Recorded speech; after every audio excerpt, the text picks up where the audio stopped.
Finally recording start हो रही है। अब नीचे कर लीजिए बेटा, हैंड रेस, हैंड्स डाउन कर लीजिए, ठीक है।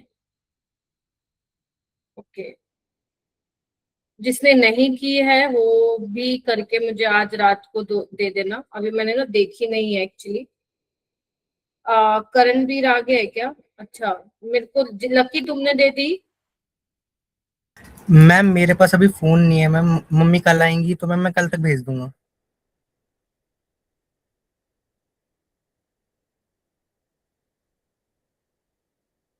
अच्छा,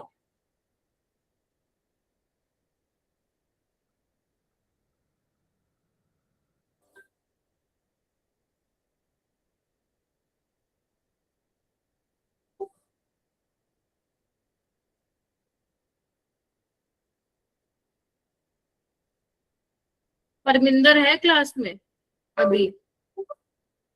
Parminder, are you in the class?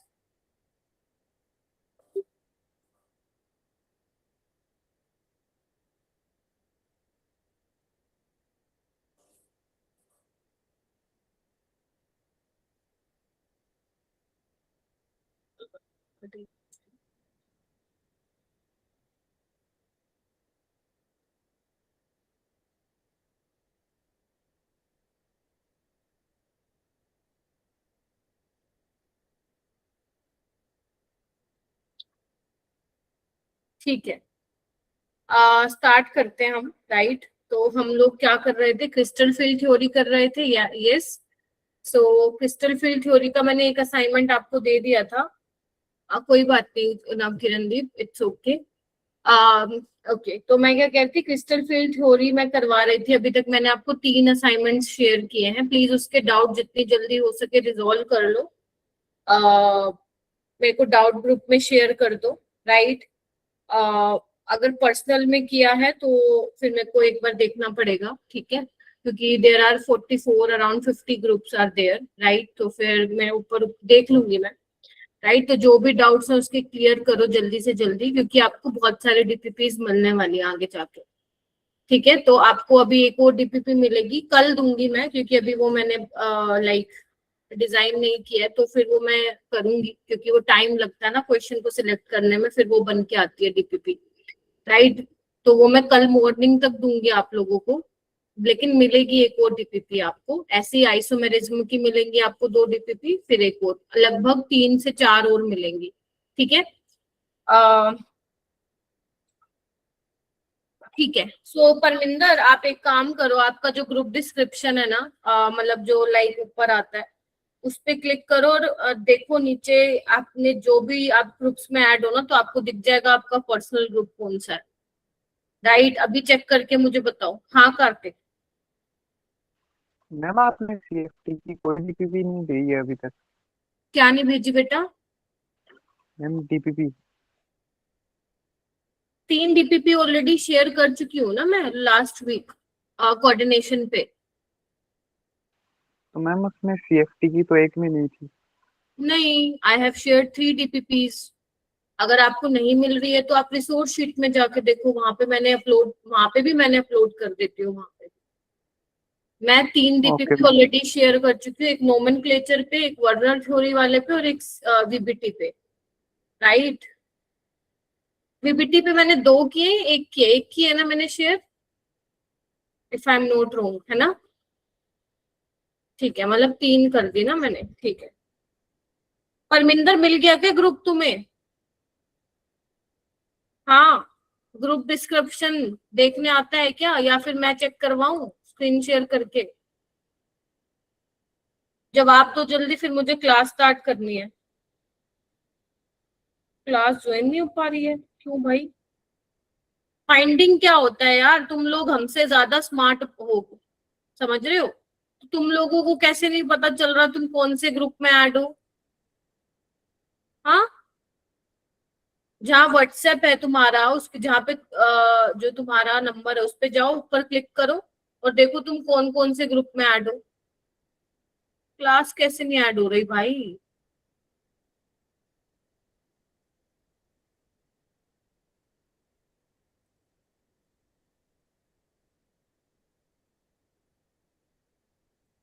Lovepreet आ गई है क्या?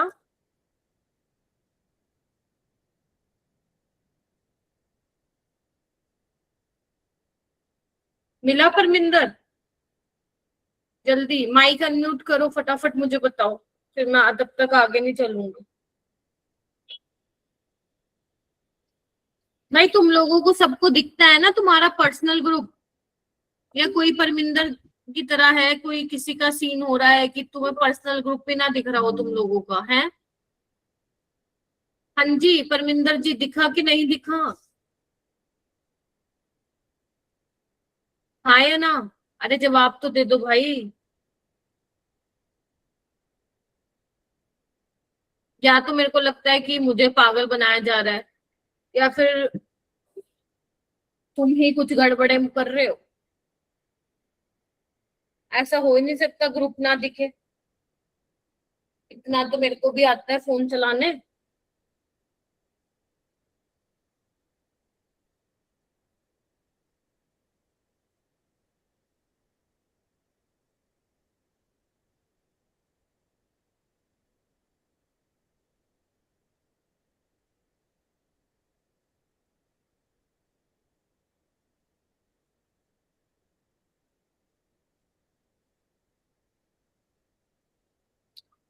How is it possible?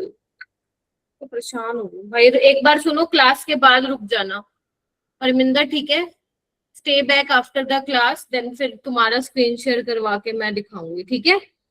अभी क्योंकि मेरे को क्लास स्टार्ट करनी है, इसमें मैं उलझी रह गई, नहीं होगी फिर क्लास। चलो, लवप्रीत आ गई है क्या? है?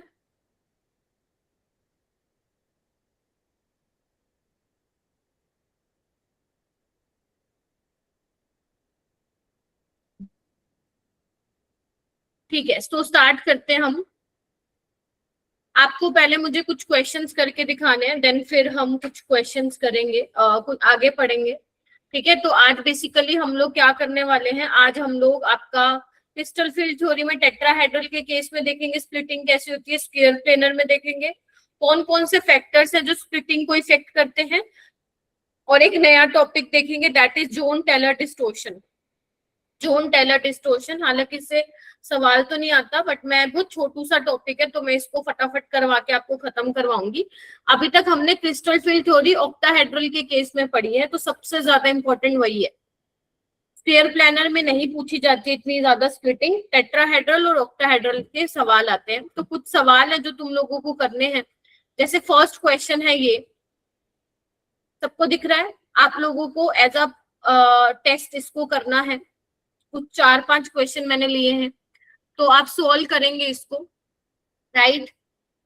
करना स्टार्ट कीजिए। The D orbital electronic configuration of the complex among that has the highest CFSC. आपको चेक करना है इसमें से सबसे ज्यादा सीएफएससी जो है वो किसकी आएगी। आपको ये कॉन्फ़िगरेशन दे रखी है, चेक करके आपको बताना है।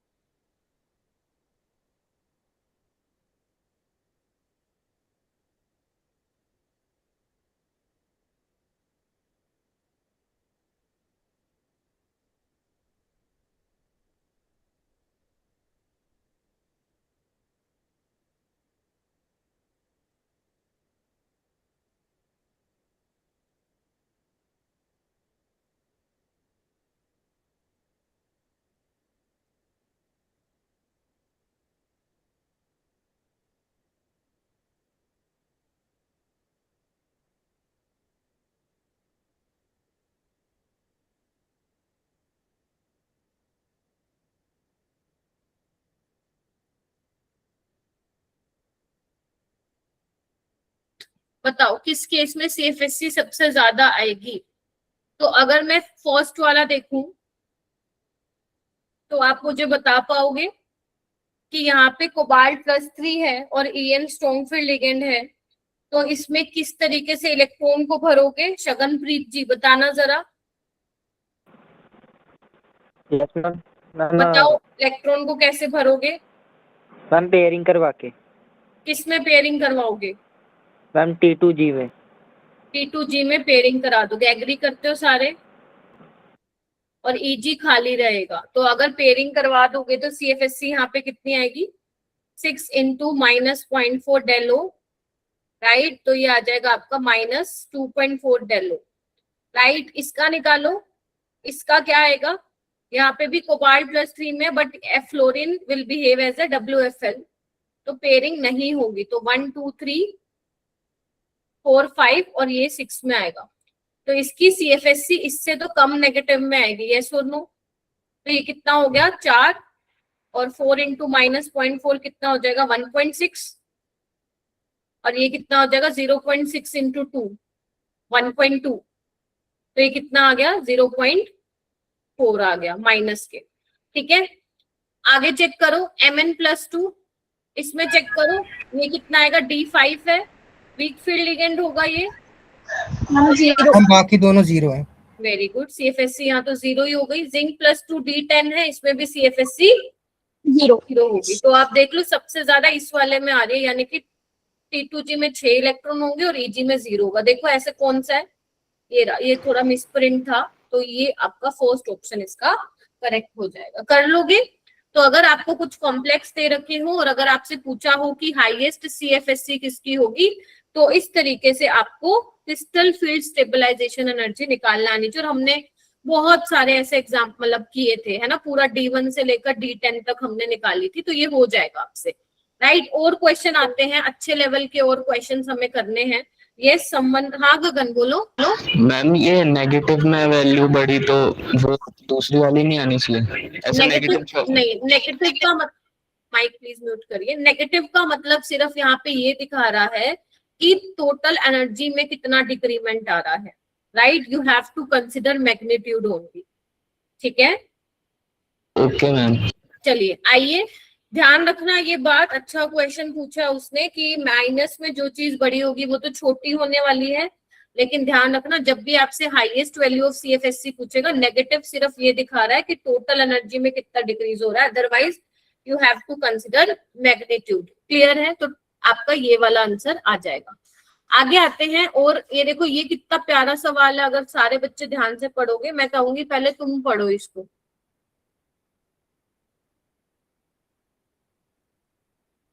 लवप्रीत हैज ज्वाइंड क्या क्लास? नहीं, पढ़ो इसको क्वेश्चन एक बार।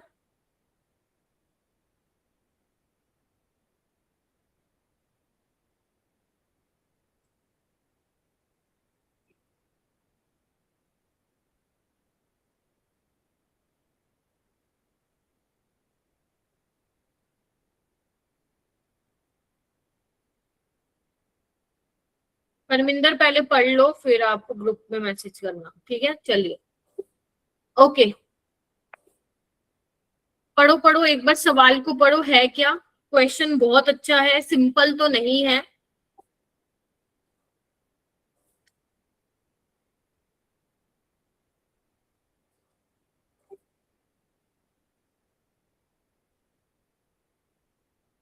ओके, तो मुझे ये क्वेश्चन कौन बताएंगी? हरनूर, यू टेल मी कि क्या समझ में आया इस क्वेश्चन को पढ़ के।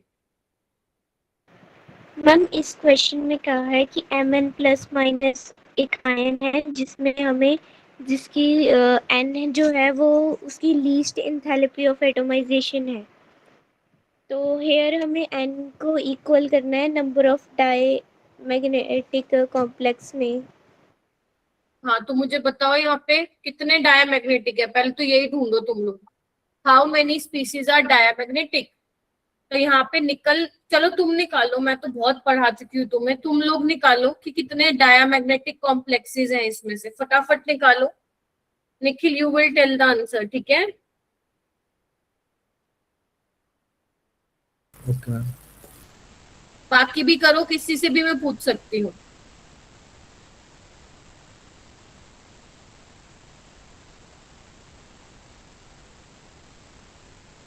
मैम हाँ जी, मैम डायमैग्नेटिक पता करने के बाद करना क्या है?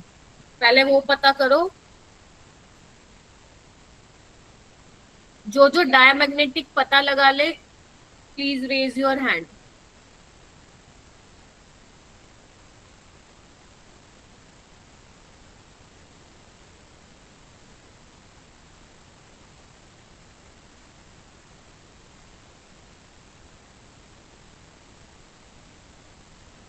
दीपक आप बताओ, दीपक है क्लास में?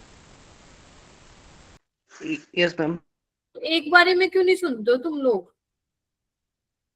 बताओ कौन है डायमैग्नेटिक इसमें से?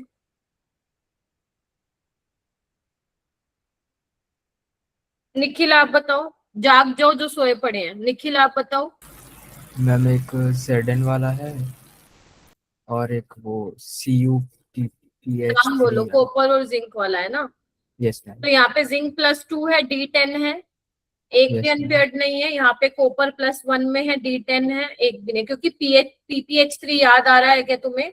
ये न्यूट्रल मोनोडेंटेट था, कोई चार्ज नहीं है, तो copper is in +1 because iodine पे -1 का है। यहाँ पे Mn+3 में है, स्ट्रॉन्ग फील्ड लिगेंड है, तो यहाँ पे कुछ ना कुछ तो अनपेयर्ड इलेक्ट्रॉन आएंगे, सेम यहाँ पे भी आएंगे। तो यानी कि N जो है 2 है, तो N तुम्हें 2 पता चल गया। मेटल, अब मेटल कौन सा है जिसका enthalpy least enthalpy of atomization है? तो बताओ किसका लीस्ट एंथैल्पी ऑफ एटोमाइजेशन होता है? जिंक। जिंक। तो यानी कि जिंक +2 की बात हो रही है यहाँ पे। अब इसका मैग्नेटिक मूवमेंट क्या होगा मैम? D तो 10 ही है, अनपेयर्ड इलेक्ट्रॉन है नहीं, तो स्पिन ओनली मैग्नेटिक मूवमेंट क्या आएगा? 0। राइट। इस तरीके से आपको क्वेश्चन को देख के घबराना नहीं है, तुम्हें आता है, बस थोड़ा सा ध्यान रखना, क्योंकि क्वेश्चन वो अच्छे लेवल का बनाता है। अब देखो जिसको ये नहीं पता होगा DNF ब्लॉक वाला कॉन्सेप्ट, फिर उसने चाहे कितना अच्छे से कोऑर्डिनेशन पढ़ा हो, वो ये क्वेश्चन नहीं कर पाएगा। मानते हो कि नहीं? तो ये चीज ध्यान रखोगे। नेक्स्ट क्वेश्चन चलते हैं।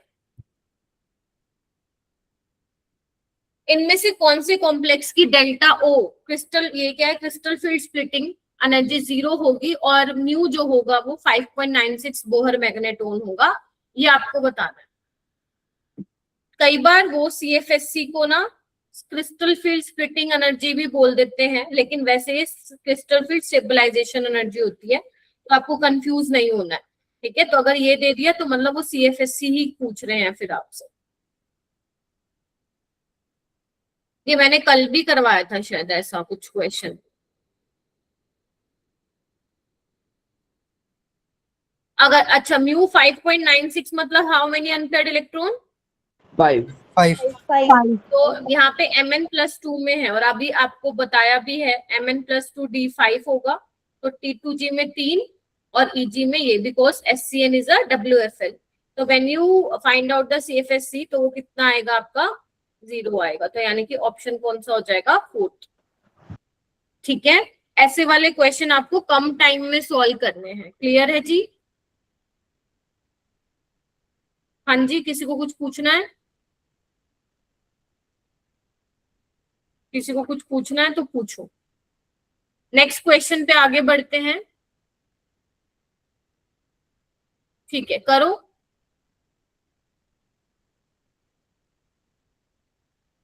A transition metal M among manganese, chromium, cobalt, iron has the highest standard electrode potential Mn3+2 M+2।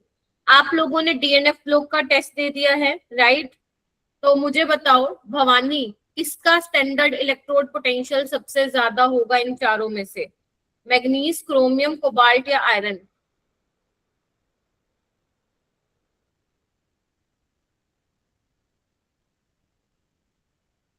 ठीक है, करण भी रिज्वाइन करो।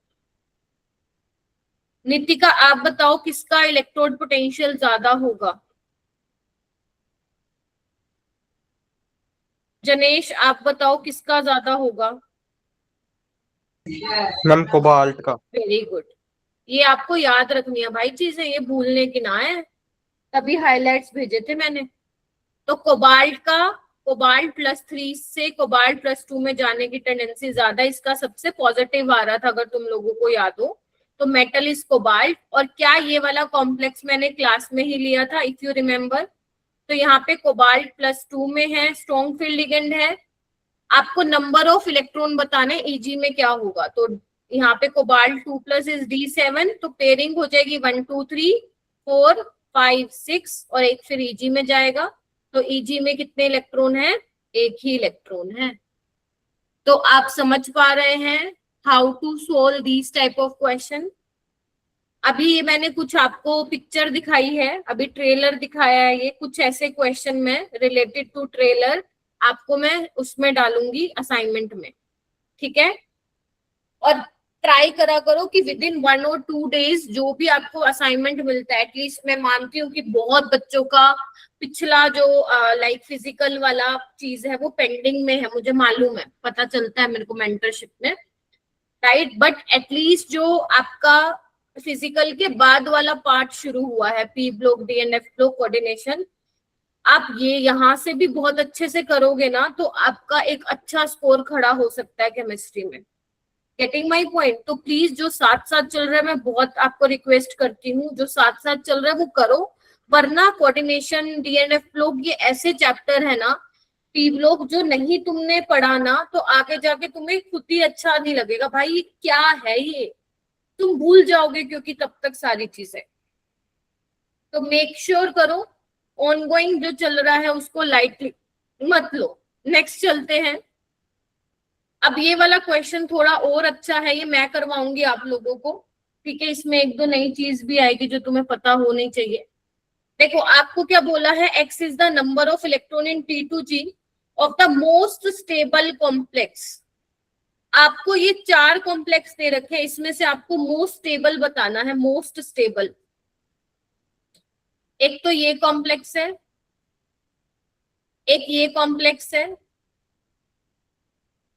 एक ये कॉम्प्लेक्स है, राइट, और एक आपका पानी वाला है। अब आप कैसे बताओगे कॉम्प्लेक्स कौन सा स्टेबल है? सब में आयरन +3 में है। Getting my point? तो यहाँ पे तुम्हारा जो काम में आएगा कॉन्सेप्ट, वो आएगा किलेशन वाला कॉन्सेप्ट काम में आएगा, ठीक है। तो आप लोगों को ये पता होना चाहिए, मैंने शायद पहले भी बताया था, जो अगर किलेशन कहीं पे हो रही है, कहीं पे कीलेट रिंग बन रही है, तो वो वाला कॉम्प्लेक्स आपका ज्यादा स्टेबल होगा, क्योंकि रिंग बनने से रिजिडिटी आ जाती है सिस्टम में, कॉम्प्लेक्स में, तो वो ज्यादा स्टेबल सिस्टम होगा। तो अमोनिया, क्लोरीन, वाटर ये आपके मोनोडेंटेट लिगेंड है, जबकि ऑक्सलेट बायडेंटेट लिगेंड है, और वो रिंग बनाएगा, यस और नो, मेटल के साथ। सो सबसे स्टेबल आपका यही होगा।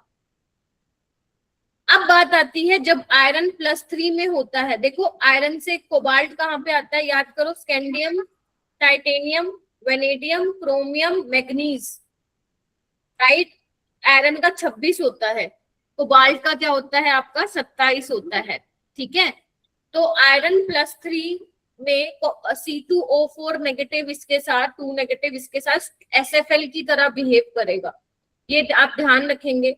और जब ये SFL की तरह बिहेव करेगा तो D5, तो 1 2 3 4 5 मतलब बेसिकली T2G में पेयरिंग हो जाएगी, T2G में क्या हो जाएगी, पेयरिंग हो जाएगी, ठीक है आपको, अगर SFL होगा तो अगर T2G में पेयरिंग हो जा रही है तो how many electrons in T2G, 5। तो आपको क्या बताना है, x is the number of electron in T2G, तो x is 5। The nature of oxide of V2OX, तो x यहाँ पे 5 है, तो मेरे पास जो V2O5 बना, ये कैसा कंपाउंड है मेरे पास, एम्फोटेरिक है। तो ये क्वेश्चन थोड़ा सा मैं बोलूंगी आसान नहीं है, इसमें किलेशन वाला कॉन्सेप्ट पता होना चाहिए, और साथ ही साथ आपको ये पता होना चाहिए कि ऑक्सलेट जो है वो आपका यहाँ पे SFL की तरह बिहेव करेगा। तो इसको प्लीज अपनी नोट्स में नोट डाउन करेंगे, क्योंकि कई बार क्या होता है, प्रीवियस ईयर क्वेश्चन में ही कोई ऐसा कॉन्सेप्ट आ जाता है जो दोबारा रिपीट हो जाता है, तो प्लीज इसको जरूर मेंशन करोगे। किलेशन वाला तो आपने शायद लिख भी रखा होगा, अगेन यू कैन मेंशन, और ऑक्सलेट वाली चीज भी आप मेंशन करोगे, क्लियर है। कोबाल्ट +3 के साथ तो वो बिहेव करता ही SFL, लेकिन आयरन +3 के साथ भी करता है, ठीक है जी, ये चीज आप लोग ध्यान रखेंगे।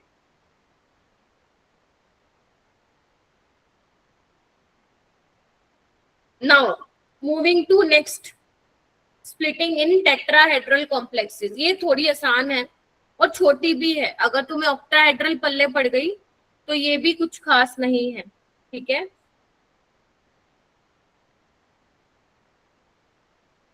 चलिए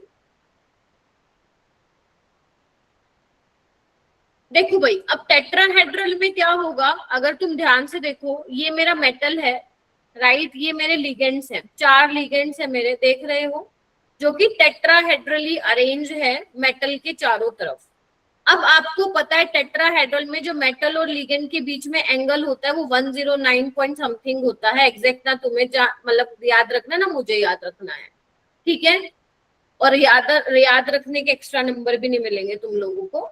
तो आपको दिख रहा है मेटल और लिगेंड के बीच में 109 डिग्री का एंगल है।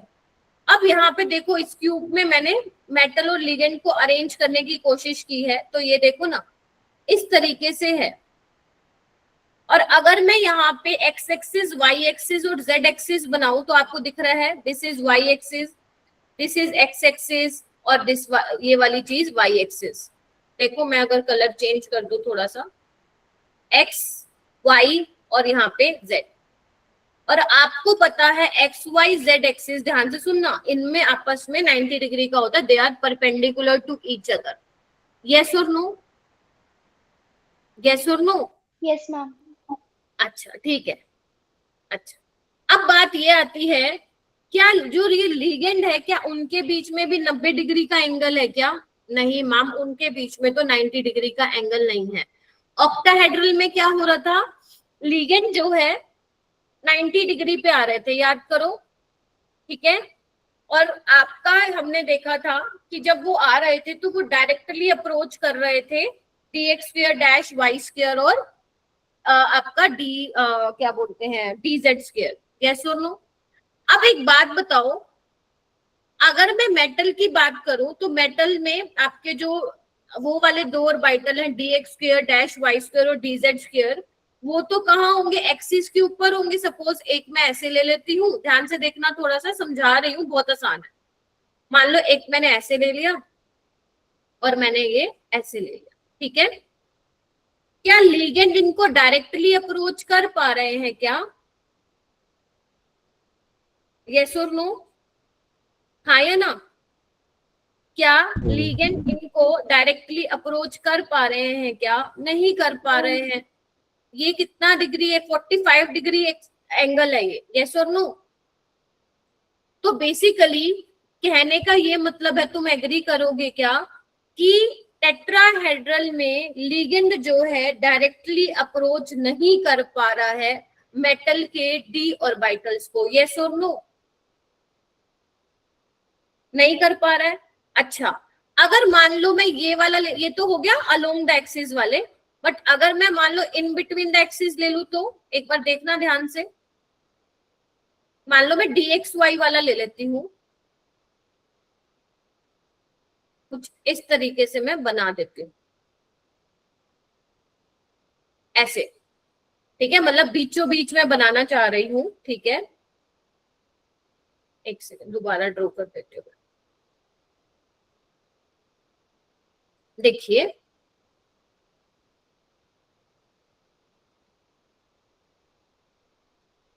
ठीक है, अब मुझे बताओ लिगेंड कौन से वाले डी ऑर्बिटल के पास आपको दिख रहा है? देखो डायरेक्टली तो वो किसी को कोइंसाइड नहीं कर पा रहा है, लेकिन फिर भी अगर आपको कंपैरिजन करना हो तो वो T2 जो वालों को ज्यादा रिपेल कर रहा है या फिर EG वालों को ज्यादा रिपेल कर रहा है? मेरे को तो T2G वाले दिख रहे हैं, है ना, उनके तो फिर भी लिगेंड थोड़ा पास है। यस और नो? बट जो आपके EG वाले हैं, that is dx square dash Y square और dz स्क्वायर, उसको तो नहीं इतना रिपेल कर पा रहे हैं जितना dxy dyz और जितना zdz को कर पा रहे हैं। तो पहली तो ये बात हो गई। क्या? फिर से सुनो, टेट्राहेड्रल में लिगेंड डायरेक्टली किसी को कोइंसाइड नहीं कर पा रहा है, but if we have to compare between dxy dyz dzx, ये 3 T2 वाले और E वाले, that is dx square dash Y square और dz स्क्वायर, तो T2 को वो ज्यादा रिपेल कर रहे हैं क्योंकि वो लिगेंड के थोड़े ज्यादा पास है, ठीक है। और दूसरी एक इंपॉर्टेंट बात ये है कि जब भी हम टेट्राहेड्रल की बात करते हैं तो वो हम वहां पे G की बात नहीं करते हैं, क्योंकि G की बात हम वहां करते हैं जहां पे सेंटर ऑफ सिमेट्री होती है, और टेट्राहेड्रल कॉम्प्लेक्स में there is no centre of symmetry. Clear है? कहीं पे भी नहीं है। देखो ना, अगर तुम यहाँ खड़े ऊपर जाओ, सेम डिस्टेंस पे अपोजिट मूव करो, there is nothing, So there is no center of symmetry in tetrahedral complexes. That is why we will not use G in case of tetrahedral complex. हाँ या ना? क्या कहते हो? तो यहाँ पे हमें क्या क्या लिखना है? अब यहाँ पे सबसे पहले तो हम ये लिखेंगे, थोड़ी सी इंपॉर्टेंट चीजें हैं जो कि आप लोग ध्यान रखोगे. लिखो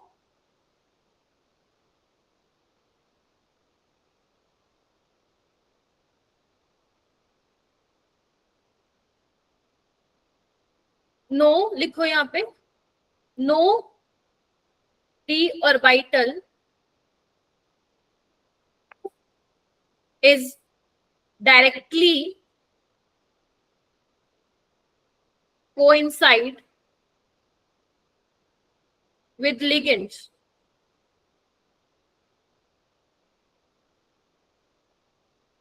But non-axial d orbital कौन कौन से? dxy, dyz और dzx feel more repulsion. Yes or no? And axial orbital कौन कौन से? dx square dash y square dz square feel less repulsion. हाँ या ना?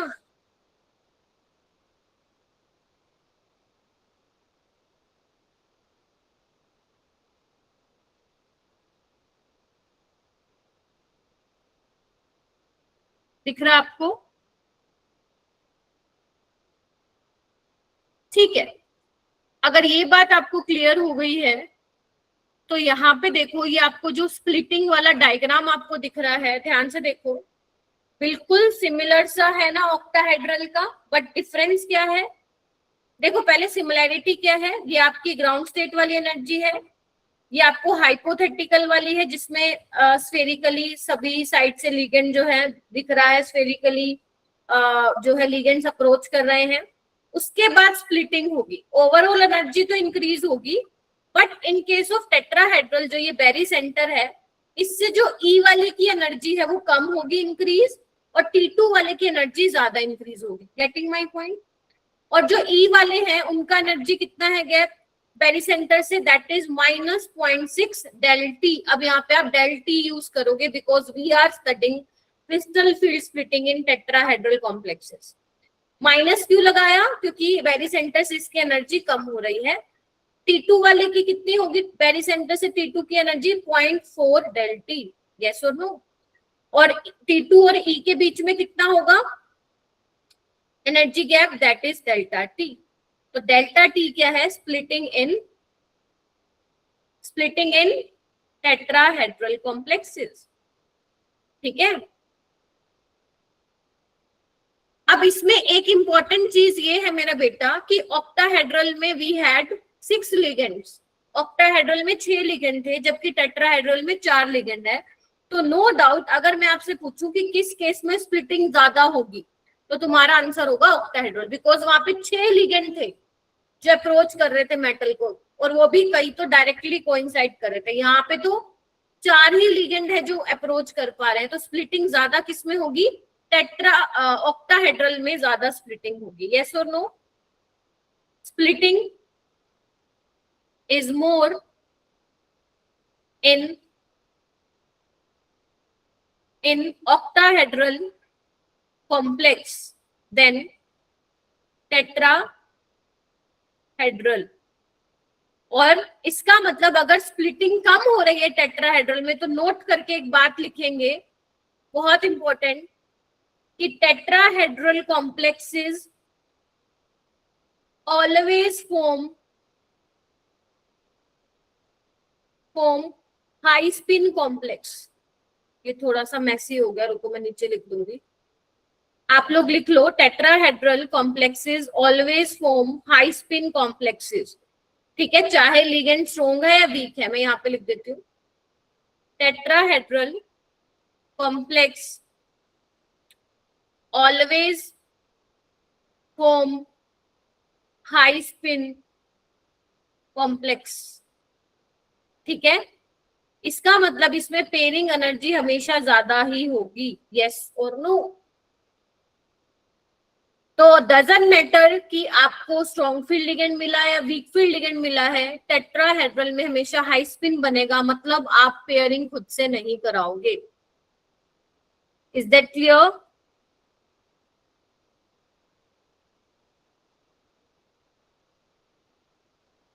ठीक है, इसको बना लो। अगर ये स्प्लिटिंग वाला आपने नहीं बनाया है, प्लीज इसको बनाओ सो दैट अपन आगे चल पड़े।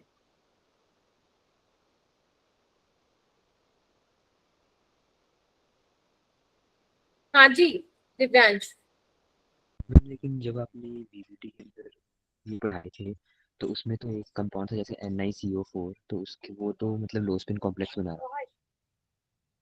क्या?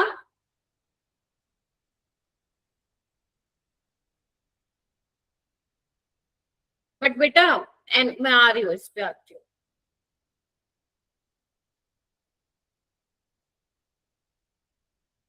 मैं आ रही हूँ। बन गया? तो इसने पूछा है क्या नाम है दिव्यांश ने, NiCO4 तो लो स्पिन बना रहा है। पहली बात, जब भी हम कोऑर्डिनेशन नंबर 4 की बात करते हैं वहां पे लो उसका इनर ऑर्बिटल और आउटर ऑर्बिटल की तो बात नहीं करेंगे। लो स्पिन और हाई स्पिन, अगर तुम ध्यान से देखो CO यहाँ पे न्यूट्रल लिगेंड है, तो निकल की ऑक्सीडेशन स्टेट क्या होगी? 0।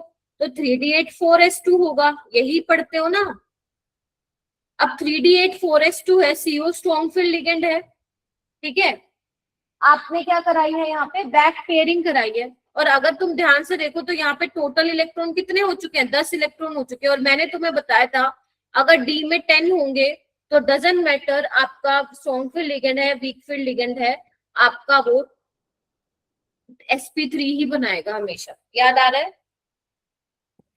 याद आ रहा है? जब मैंने बोला था कि D10 है तो डजंट मैटर आपका लिगेंड क्या है, आपका sp3 ही बनाएगा। अगर तुम यहाँ पे 3D8 4S2 भरोगे राइट, तो वहां पे स्क्वायर प्लानर तो वैसे ही नहीं आ सकती, बट CO ने S वाले इलेक्ट्रॉन D में डाले तो बेसिकली D10 हो चुका है वहां पे, तो वो आपका मैटर नहीं करेगा। जब भी तुम्हें D10 मिलेगा, चाहे निकल में मिले कहीं और मिले, वो sp3 ही होगा और वो टेट्राहेड्रल होगा। ठीक है, तो D10 में लिगेंड स्ट्रॉन्ग है तब भी आपकी जो इलेक्ट्रॉन की पेयरिंग है वैसी ही होगी, अभी मैं दिखाऊंगी भी सही, और वीक फील्ड लिगेंड है तब भी वैसी ही होगी।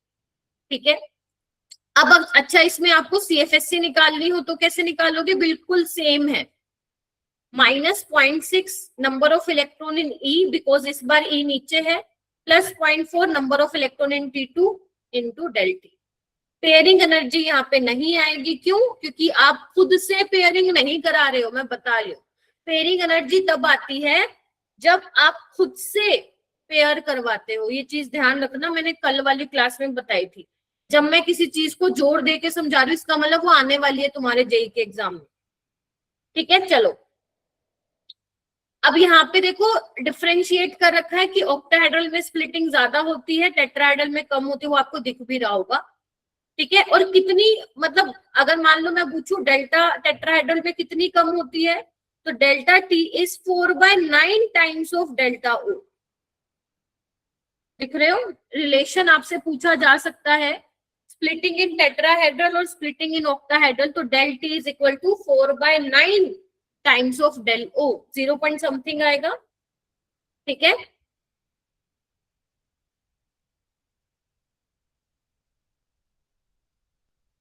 ये बनाने की जरूरत आपको नहीं है, बिकॉज आपको ऑलरेडी पता है स्प्लिटिंग किसमें कम होगी, और ऑल्सो आपको रीजन भी पता है।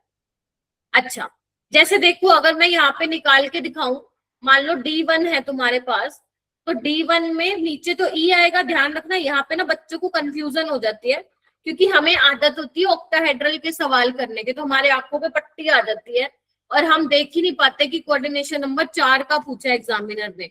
तो प्लीज चेक कर लेना 4 का पूछा है 6 का पूछा है। अगर 4 का पूछा है तो आपको टेट्राहेड्रल वाले में फिर नीचे E आएगा और ऊपर क्या आएगा? T2 आएगा। क्लियर है? तो यहाँ पे एक ही इलेक्ट्रॉन है तो CFSC क्या आएगी बताओ मुझे। नीचे वाली में क्या था 0.6 था ना, तो 0.6 इंटू 1 डेल टी, तो -0.6 डेल टी। अगर डेल टी को तुम्हें डेल ओ की टर्म्स में निकालना है तो क्या आएगा 4/9 डेल ओ, तो तुम्हारा यही आंसर आ जाएगा। दिख रहा है क्या?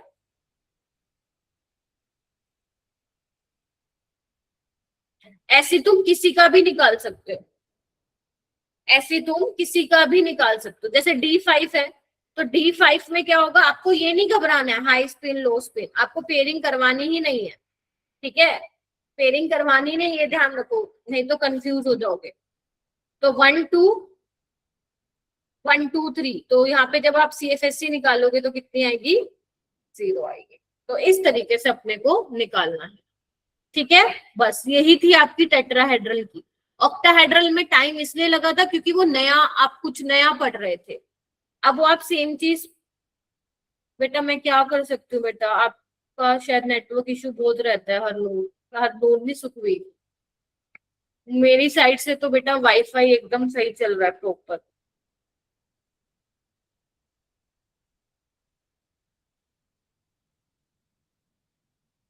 चलिए जैसे देखो एक क्वेश्चन करके देखते हैं।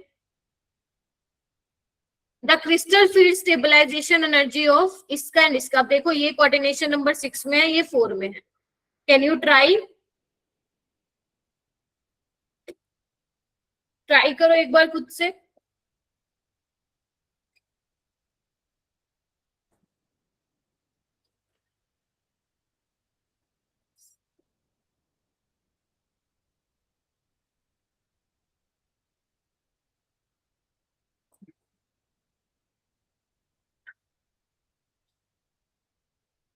जैसे मैं बोलती हूँ ना कि ये ध्यान रखना, ये भूल मत जाना, तो जहां पे आप नोट्स बना रहे हो ना वहां पे ये पॉइंट स्टार मार्क करके लिखा करो, क्योंकि वो फिर रिवीजन में भी आप जब रिवाइज करोगे तो वो पॉइंट तुम्हारे सामने आएगा। जो नोट्स नहीं बनाते हैं उनका तो भाई भगवान ही भरोसे है, जो नोट्स नहीं बना रहे हो उनका भगवान भाई भरोसा है। अब भगवान का नाम लेके पेपर दे के आना पड़ेगा तुम लोगों को।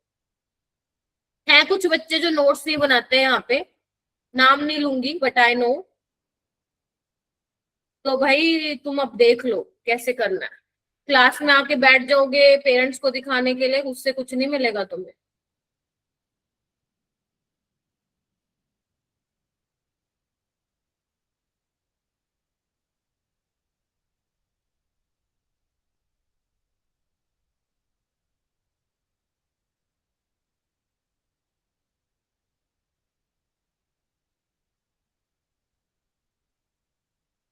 क्या आएगा Fe+2 में? -0.4। D6 आएगा, बोलो पेयरिंग होगी क्या? नहीं होगी, राइट। तो पहले T2G में टोटल कितने इलेक्ट्रॉन है 4, तो 4 इंटू -0.4 प्लस 2 इंटू 0.6, तो कितना आ जाएगा ये -1.6 प्लस 1.2 यानी कि 0.4 आ जाएगा डेलो, यानी कि ये हो सकता है, ये हो सकता है। और आप देखो नेक्स्ट में निकल +2 है, D8 होगा, तो D8 में कैसे भरोगे भाई बताओ। हाई स्पिन बनाना, पेयरिंग तो करवानी नहीं। 1 2 3 4 5 6 7 8, ठीक है। अब इसको सोल्व कर लो, कितना आ रहा है -0.8। 0.8 आ रहा है क्या? Yes ma'am. और अगर मान लो उसने डेल ओ की टर्म्स में पूछ रखा होता तो delta T is equal to 4/9 of del O, ठीक है। तो ये थी आपकी स्प्लिटिंग इन टेट्राहेड्रल, और कल हमने करी थी स्प्लिटिंग इन ऑक्टाहेड्रल। क्लियर है? क्वेश्चन का लेवल मैंने आपको दिखाई दिया है किस तरीके से पूछे जा रहे हैं, तो आप लोग रेडी रहना ऐसे क्वेश्चंस के लिए। अब हम नेक्स्ट चलते हैं, very very important, very very important sphere planet की इसकी बात कराऊंगी कि कौन कौन से ऐसे फैक्टर हैं जो स्प्लिटिंग एनर्जी को अफेक्ट करते हैं। स्प्लिटिंग ज्यादा होगी या कम होगी, ऐसे कौन कौन से फैक्टर हैं? ये सवाल बहुत बहुत ज्यादा पेपर में आते हैं, तो सबसे पहला है oxidation state of metal ion. अगर मान लो सपोज आपको दो कॉम्प्लेक्स दे दिए जाए, ये वाले कोबाल्ट वाले, मान लो एक दे दिया जाए ये और एक दे दिया जाए ये, यहाँ पे क्या चीज सिमिलर है? लिगेंड सेम है, कोऑर्डिनेशन नंबर सेम है और मेटल भी सेम है, सिर्फ ऑक्सीडेशन स्टेट का डिफरेंस है। अगर तुम ध्यान से देखोगे तो यहाँ पे जो क्रिस्टल फील्ड स्प्लिटिंग एनर्जी आई है, जो एनर्जी बेसिकली इसमें स्प्लिट हुआ है, तो उस केस में जो डेल्टा ओ आया है वो सेंटीमीटर इनवर्स में मेजर होता है, यस और नो। तो यहाँ पे 9200 आई है स्प्लिटिंग एनर्जी और यहाँ पे 20760। यहाँ से आपको पता चल गया कि मैम इसकी स्प्लिटिंग है, लेकिन पेपर में वैल्यू थोड़ी ना देंगे आपको, right? How will you tell them? तो आप ये देखोगे कि जिसका मेटल का ऑक्सीडेशन स्टेट ज्यादा होगा, ध्यान से सुनो, अगर मेटल सेम है, लिगेंड सेम है, कोऑर्डिनेशन नंबर सेम है और ऑक्सीडेशन स्टेट अगर किसी एक कॉम्प्लेक्स में मेटल आयन की ज्यादा है तो उस केस में स्प्लिटिंग ज्यादा होती है। मैम ये तो हमें दिख भी रहा है, बट एक्सप्लेन कैसे करेंगे? तो एक बात बताओ, कोबाल्ट +3 इफेक्टिव न्यूक्लियर चार्ज बढ़ रहा है, यस और नो? इसमें कोबाल्ट +2 है, इसमें कोबाल्ट +3 है। ऐसे भी समझ सकते हो कि अगर जितना ज्यादा पॉजिटिव चार्ज है मतलब उसका जो इलेक्ट्रॉन की पकड़ है ज्यादा होगी या नहीं होगी। मान लो लिगेंड सामने से आ रहा है, वोटर है लिगेंड यहाँ पे सामने से आ रहा है, दोनों ही केस में, लेकिन एक में कोबाल्ट +3 में है, एक में कोबाल्ट +2 में है, यस और नो? तो यानी कि कौन ज्यादा बढ़िया तरीके से पुल कर पाएगा अपनी तरफ लिगेंड को, जहां पे कोबाल्ट +3 में है। तो higher the charge, higher will be the pull towards electron, right? Ligand बहुत अच्छे से अप्रोच कर पाएगा मेटल को एज कंपेयर टू वहां पे जहां पे ऑक्सीडेशन स्टेट कम है। तो स्प्लिटिंग किस केस में ज्यादा होगी फिर? जहां पे मेटल आयन पे क्या है, ऑक्सीडेशन स्टेट ज्यादा है, हाँ या ना? Tell me. No doubt Z effective बढ़ने का मतलब क्या है? फोर्स ऑफ अट्रैक्शन बढ़ रहा है, लिगेंड अप्रोच कर पाएगा, स्प्लिटिंग ज्यादा होगी। यानी कि जो फर्स्ट फैक्टर है जो अफेक्ट कर रहा है दैट इज, बोलो, oxidation state of metal ion. ठीक है, ओके। अभी बहुत सारे फैक्टर हैं, फिर मैं आपको बताऊंगी प्रायोरिटी किसको देनी है। नेक्स्ट आता है फैक्टर, नेक्स्ट फैक्टर आता है अगर आपका मेटल 3D का है या 4D का है या 5D का। जैसे देखो निकल, पैलेडियम और प्लेटिनम। अब आप देख रहे हो अगर आपको इसमें स्प्लिटिंग का ऑर्डर लगाना है, ये सारे कोऑर्डिनेशन नंबर 4 के हैं, ऑक्सीडेशन स्टेट सेम है, सिर्फ मेटल अलग है। निकल 3D का है, पैलेडियम 4D का है और प्लेटिनम 5D का है, यस और नो? तो बेसिकली हो क्या रही, मैंने पहले भी बताया था तुम्हें, मैंने कहा था इसमें बताऊंगी। तो जैसे जैसे तुम नीचे जा रहे हो, मान लो 4D का ऑर्बिटल का साइज ये है, 5D का ये है, यस और नो? तो अगर मान लो लिगेंड यहाँ पे है तो मुझे बताओ किसको बेटर अप्रोच कर पाएगा? नो डाउट जो 5D वाला है उसको अप्रोच कर पाएगा अच्छे से, हाँ या ना? तो नीचे जाते वक्त साइज आपका बढ़ रहा है, आपका डी ऑर्बिटल ज्यादा डिफ्यूज्ड हो रहा है, तो लिगेंड जो है वो ज्यादा बेटर तरीके से अप्रोच कर पाएगा। और अगर लिगेंड बेटर तरीके से अप्रोच कर पाएगा तो वहां पे आपकी स्प्लिटिंग क्या होगी? उस केस में ज्यादा होगी। और अगर आपको याद हो तो मैंने आप लोगों को बताया था वीबीटी में, जो 4D और 5D सीरीज के मेंबर हैं, डजंट मैटर कि वहां पे SFL है या WFL है, वो हमेशा स्क्वायर प्लेनर कॉम्प्लेक्सेस बनाएंगे। और अगर कोऑर्डिनेशन नंबर 6 है तो वो हमेशा लो स्पिन कॉम्प्लेक्स बनाएंगे। याद आ रहा है? तो अगर मुझे स्प्लिटिंग का ऑर्डर लगाना हो, सपोज दिस इज ABC, तो स्प्लिटिंग का ऑर्डर हो जाएगा C में सबसे ज्यादा, फिर B में और फिर A में। आप लिख भी सकते हो due to large size of D orbital. अपने शब्दों में आप इसको एक्सप्लेन करके लिख सकते हो। वैसे तो इसका रीजन ये भी है कि Z इफेक्टिव भी बढ़ रहा है नीचे जाते वक्त यहाँ पे, ठीक है? This is one of the reason कि Z इफेक्टिव बढ़ रहा है तो अच्छे से अप्रोच कर पाएगा। तुम्हें जो पसंद आए वो आप रीजन इसका लिख सकते हो। क्योंकि पेपर में इसका असर्शन रीजन नहीं आएगा, पेपर में क्वेश्चन आएगा, ठीक है, कि स्प्लिटिंग किस में ज्यादा हो रही है। नेक्स्ट फैक्टर आता है मेरा बेटा nature of ligands. This is our third factor, nature of ligand. आपको पता है जो स्ट्रॉन्ग फील्ड लिगेंड होगा वो स्प्लिटिंग ज्यादा कराएगा और जो वीक फील्ड लिगेंड होगा वो स्प्लिटिंग कम कराएगा। तो splitting is directly proportional to strength of ligand, yes और नो? तो सबसे ज्यादा स्प्लिटिंग ऑक्टाहेड्रल में हुई है, अभी मैं बता के आई हूँ, और फिर टेट्राहेड्रल में।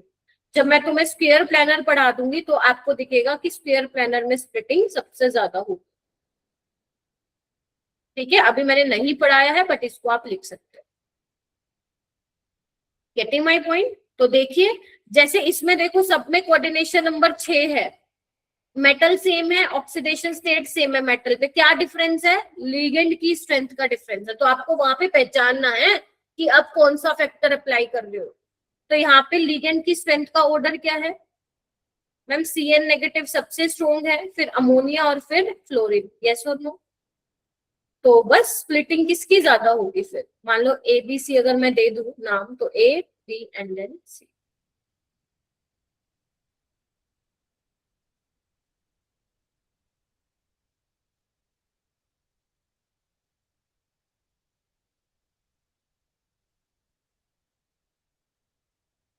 पहला कौन सा था?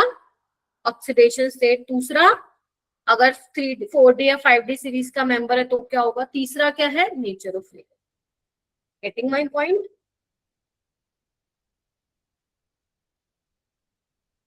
ठीक है, जैसे एक क्वेश्चन है, जैसे आपसे पूछा है किस कॉम्प्लेक्स में वीकेस्ट स्प्लिटिंग होगी, राइट? किस कॉम्प्लेक्स में स्प्लिटिंग कम होगी? तो हम कैसे बता सकते हैं? आप देखो कौन सी चीज को आप कंपेयर कर सकते हो, वो आपको चेक करना है। यहाँ पे कौन सी चीज है जो कंपेयर करने लायक है, बताएंगे आप लोग मुझे? Ma'am nature nature of ligand. Nature of ligand. ध्यान से पढ़ोगे ना तुम लोग टॉप करके आओगे, मैं बता रही हूँ तुम लोगों को।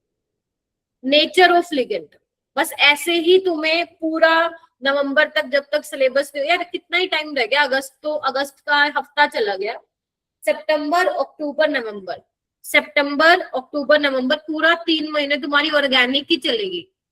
ऑर्गेनिक ऑर्गेनिक ऑर्गेनिक उसके क्वेश्चन, ऑर्गेनिक उसके क्वेश्चन, क्योंकि अनऑर्गेनिक तो खत्म होने वाली है। तो वो 3 महीने तुम इतना डेडिकेशन के साथ अगर पढ़ते हो ऑर्गेनिक भी, तो वो भी आपका बहुत अच्छा जाएगा, राइट? तो बस ये इनऑर्गेनिक खत्म होने वाली है, अगस्त के मिड से we will start organic chemistry. तो आप लोग दिमाग में बिठाओ, थोड़ा सा ही टाइम रह गया है हमारे लिए, अगर हम अच्छे से पढ़ लेंगे तो क्यों हमें अगले साल ड्रॉप लेने की सोचना है फिर, और क्यों हमें लोकल कॉलेज में जाने की सोचना है? आप लोग अच्छा करोगे तो अच्छी जगह जाओ। अब तुमने खुद बताया, देखो मैंने तो कुछ भी नहीं बताया। लिगेंड के नेचर पे डिपेंड करेगा, तो सबसे स्ट्रॉन्ग फील्ड लिगेंड कौन सा है इसमें? Cn negative. अब तुम्हें ऑर्डर पता होना चाहिए, फिर En इथाइलिन डायमीन, फिर अमोनिया और फिर Cl नेगेटिव। अगर ये पता है तो तुम्हारे लिए सवाल और आसान हो जाएगा। तो सबसे वीक फील्ड लिगेंड ये है, तो स्प्लिटिंग सबसे कम इसमें होगी। ऐसे करके सवाल को सोल्व करना, और ये सब प्रीवियस ईयर ही है तुम्हारे, ठीक है? तो नेक्स्ट फैक्टर आता है 4th वाला फैक्टर, फिर 5th वाला फैक्टर, दोनों इंपॉर्टेंट है। ज्योमेट्री ऑफ कॉम्प्लेक्स मेरा बेटा।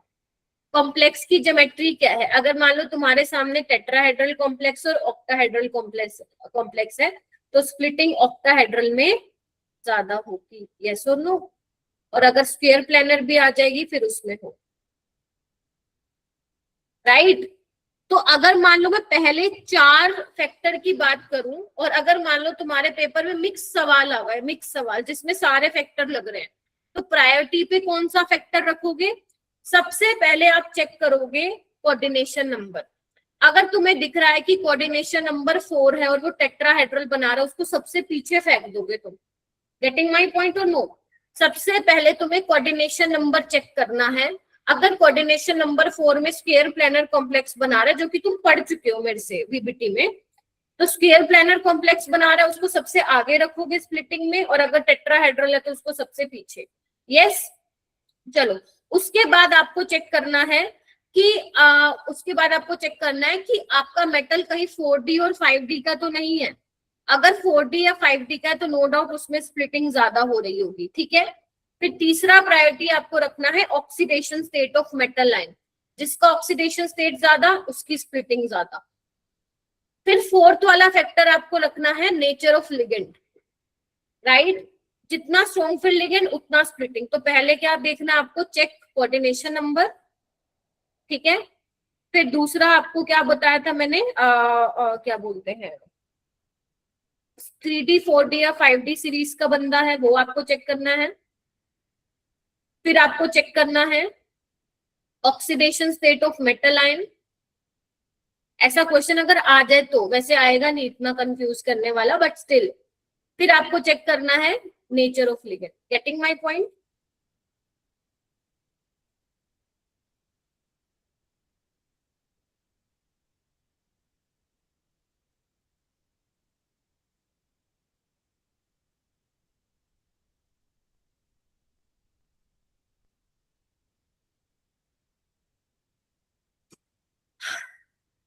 नेक्स्ट फैक्टर आता है fifth, wavelength of light absorb. मतलब कौन सी लाइट वेवलेंथ वाली लाइट एब्जॉर्ब की है उस पे भी डिपेंड करता है कि स्प्लिटिंग क्या होगी। मैम करता है, हाँ। देखो अभी जो बच्चे मेरे से स्ट्रक्चर ऑफ एटम पढ़ रहे हैं, आज ही मैंने उनको बताया, जो नहीं भी पढ़े उनको भी पता है कि एनर्जी का एक तुम फॉर्मूला पढ़ के आए थे, E=hc/λ। हमें पता है अगर एनर्जी ज्यादा है तो लैम्डा कम होगा। तो यहाँ पे भी तो यही है यार, स्प्लिटिंग क्या एनर्जी तो है। तो crystal field splitting energy is inversely proportional to lambda absorbed. Yes और नो? तो अगर किसी ने कम वेवलेंथ वाली लाइट एब्जॉर्ब की होगी तो उसका स्प्लिटिंग क्या होगा, ज्यादा होगा।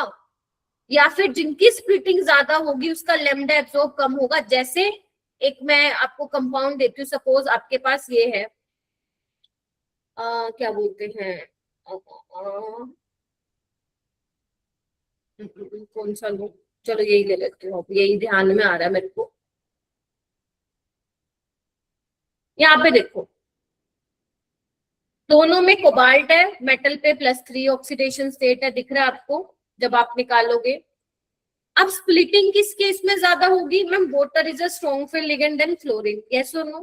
तो स्प्लिटिंग आपकी, अगर मैं इसको ए बोलूं और इसको बी बोलूं, तो ए में ज्यादा स्प्लिटिंग होगी। यस और नो? और अगर स्प्लिटिंग ज्यादा होगी मतलब समझ गए ना, क्रिस्टल फील्ड स्प्लिटिंग एनर्जी ज्यादा होगी तो इसका मतलब वो कम, जो इलेक्ट्रॉन है वो कम वेवलेंथ वाली लाइट एब्जॉर्ब करेगा, या मैं बोलूं जो कॉम्प्लेक्स है वो कम वेवलेंथ वाली लाइट एब्जॉर्ब करेगा। हाँ या ना? तो इस तरीके से ध्यान रखना, यानी कि कौन से कलर की वेवलेंथ एब्जॉर्ब की है उस पे भी हमारी स्प्लिटिंग डिपेंड करती है। तो अगर लैम्डा एब्जॉर्ब कम है तो आपको उसको किसके साथ मैच करना है, जिसमें स्प्लिटिंग ज्यादा हुई है, एंड वाइस वर्सा। क्लियर है? तो बस आपको ये ध्यान रखना, जो स्ट्रॉन्ग फील्ड लिगेंड है वो कम वेवलेंथ वाली लाइट एब्जॉर्ब करेगा, स्प्लिटिंग उसमें ज्यादा होने वाली है। जैसे कि इस पे एक सवाल आया हुआ है, एक नहीं बहुत सारे सवाल आए हैं, उसमें से मैंने कोई एक सवाल आपके लिए लिया है। जैसे ये क्वेश्चन मैं करवाऊंगी, ध्यान से देखो। आपको यहाँ पे कोऑर्डिनेशन कॉम्प्लेक्स दिए हुए हैं, अगर तुम ध्यान से देखो, और यहाँ पे दी हुई है कौन सी लाइट एब्जॉर्ब की है, नैनोमीटर में दी है ना। अब आपको मैच करना है। तो सबसे पहले आप क्या काम करोगे, जब भी ऐसा सवाल आएगा तुम सबसे पहले स्प्लिटिंग का ऑर्डर लगाओगे कि कहाँ पे स्प्लिटिंग ज्यादा होगी। अब मेरी बात ध्यान से समझो, आ जाओ इधर। तुम्हारे पास ABCD है, यहाँ पे देखो कोऑर्डिनेशन नंबर 6 है, यहाँ पे 6 है, यहाँ पे 6 है, यहाँ पे क्या है, 4 है। याद आ रहा है? 4 है।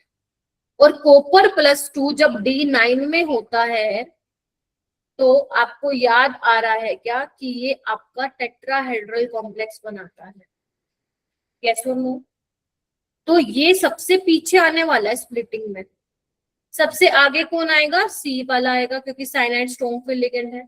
उसके बाद 6 अमोनिया, यहाँ 5 अमोनिया, तो B वाला, और फिर यहाँ पे C वाला। क्या सभी बच्चे इस ऑर्डर के साथ एग्री करोगे? तो अगर मेरा डी वाला सबसे कम स्प्लिटिंग है तो सबसे ज्यादा वाली वेवलेंथ वाली लाइट वो एब्जॉर्ब करेगा, सबसे ज्यादा वाली कौन सी है? 600। तो डी के करस्पॉन्डिंग आएगी 600 वाली, यानी कि फोर्थ सबसे ज्यादा। यहाँ पे सी मैंने ऐसे कैसे लिख दिया, एक मिनट रुकना, यहाँ पे आएगा आपका ये ए, ठीक है। सी की सबसे ज्यादा स्प्लिटिंग है तो सबसे कम वेवलेंथ कौन सी है? 310, यानी कि 310 वाली आएगी। अब बाकी आप मैच कर सकते हो। तो आप देख लो सी का फर्स्ट किस में है? सिर्फ एक ही ऑप्शन में है, तुम्हारा ऑप्शन आ चुका है, दिख रहा है। तो ऐसा हो सकता है कि तुम ऑप्शन है, 2 ऑप्शन देखते ही एलिमिनेट कर दो। Getting my point?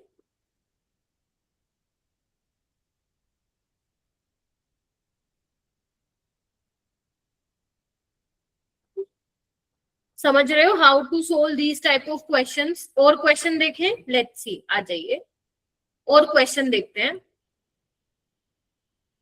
देखिए आपको क्या बोला है? Identify the correct trend. आपको बोला है आपको करेक्ट ट्रेंड आइडेंटिफाई करना है। तो देखो सबमिट स्प्लिटिंग का ऑर्डर पूछा है, चेक करोगे किस केस में स्प्लिटिंग का ऑर्डर ठीक है? शाबाश, चेक करो। जितना तुम खुद करोगे पता लगेगा कैसे होंगे सवाल।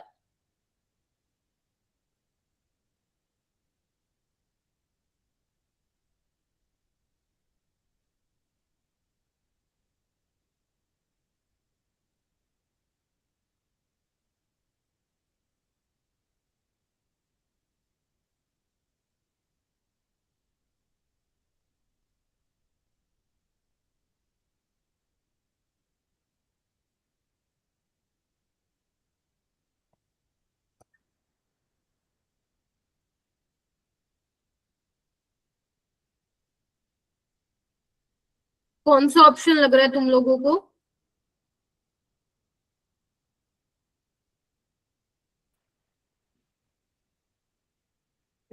हाँ बताइए, सी लग रहा है क्या? यस।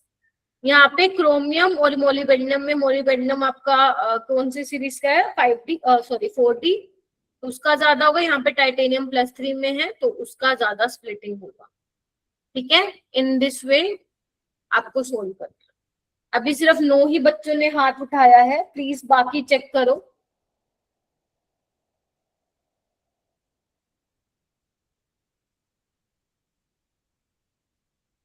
हाँ बोलो, हो रहा है ना? Yes ma'am. चलिए ठीक है, कुछ और क्वेश्चन करते हैं। नहीं, अभी अभी रहता है हमारा।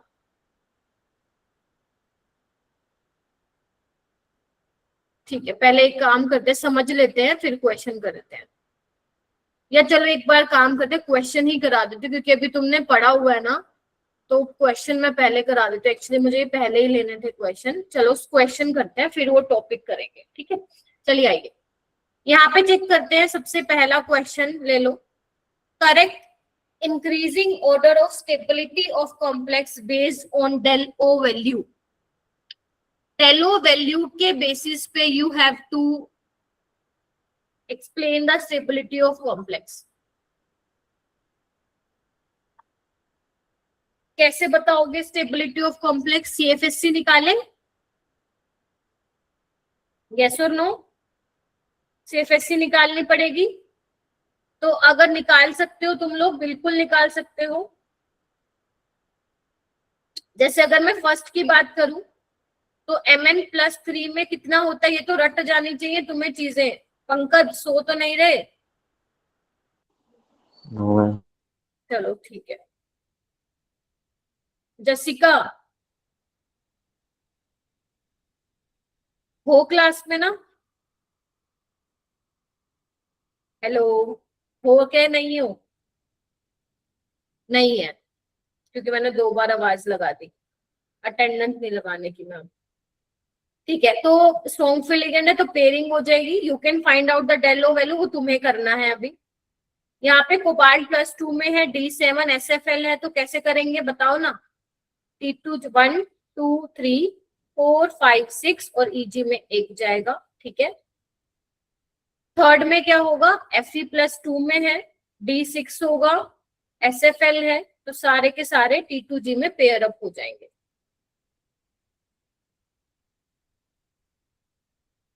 निकाल लेना। इसमें देखो फोर्थ में Fe+3 में है, SFL है, तो T2G में 5 इलेक्ट्रॉन आ जाएंगे, 1, 2, 3, 4, 5 निकाल लेना, ठीक है। अब तुम्हें ऑर्डर बताना है।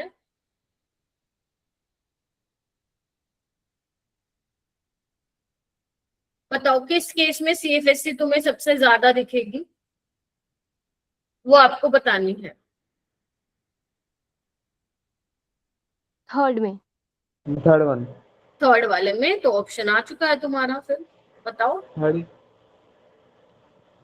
ठीक है, थर्ड वाले में सबसे ज्यादा आएगी, एक ही ऐसा ऑप्शन है, और फर्स्ट वाले में कम आएगी, यही है ना मतलब। हाँ ठीक है, एक बार निकाल के देख लो फिर भी।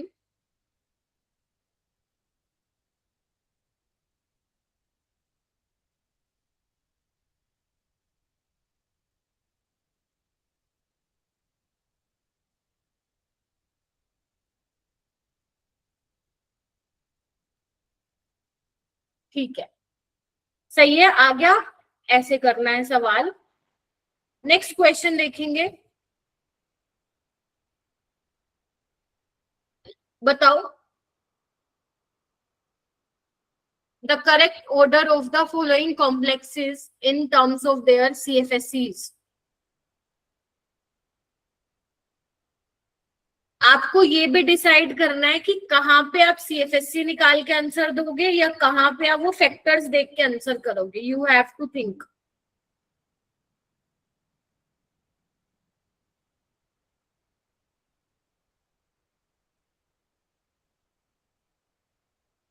मैं वेट करूंगी, तुम लोग ट्राई करो करने का। मैं चाहती हूँ कम से कम 20-25 बच्चे हैंड रेज करें। करो, ट्राई करो सारे बच्चे।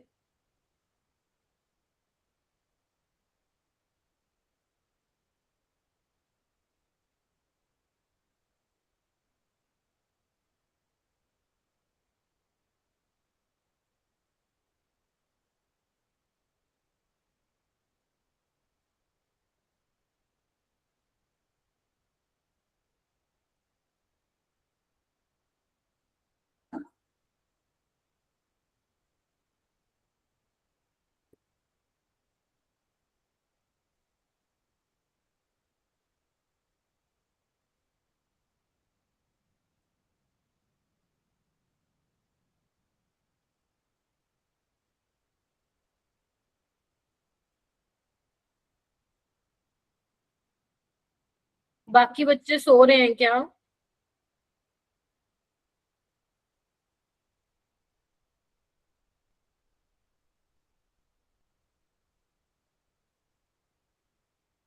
बाकी 16 बच्चे।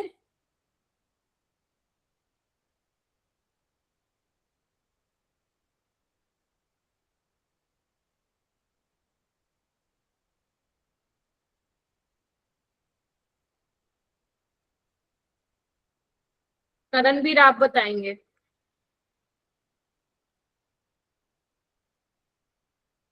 बताओ करणवीर। हेलो, हाँ हेलो जी, बताओ जी। आवाज आ रही है?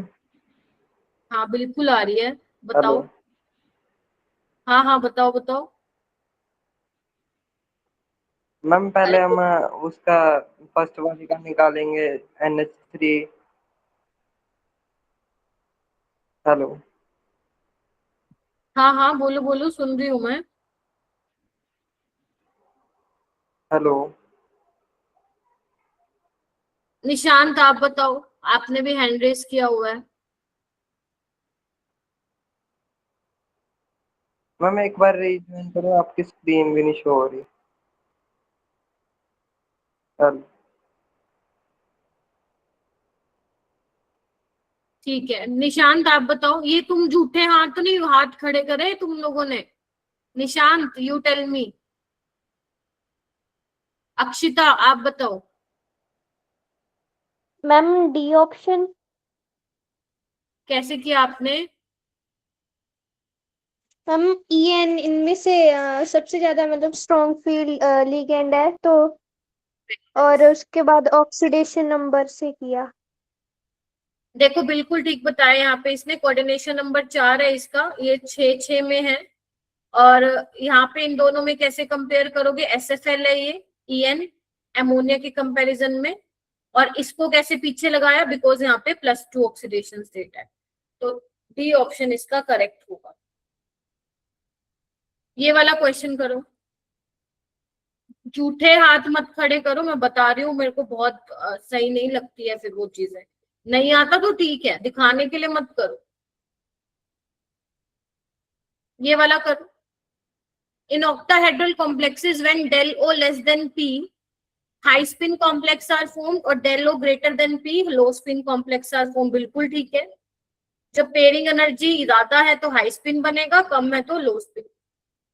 टेट्राहेड्रल में del T less than P low spin are rarely formed। yes, क्योंकि डेल्टा टेट्राहेड्रल में पेयरिंग एनर्जी ज्यादा होती है, तो आपको लो स्पिन कॉम्प्लेक्स देखने को नहीं मिलते हैं। ठीक है, तो दिस इज ऑल्सो ट्रू। ठीक है, और भी है क्या सवाल? चलो ये वाला क्वेश्चन करो, ये तो बहुत आसान है।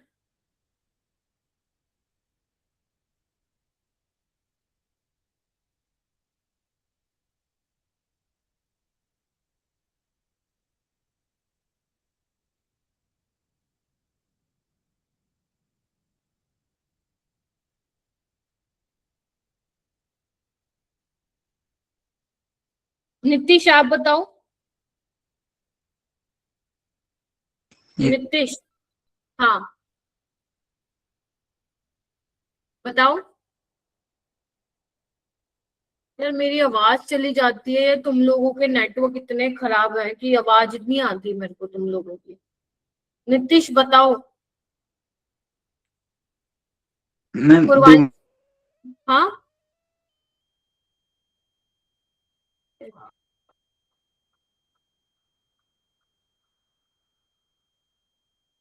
निखिल आप बताओ।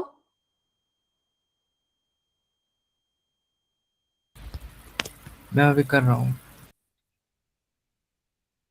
इसमें करने जैसा कुछ है ही नहीं।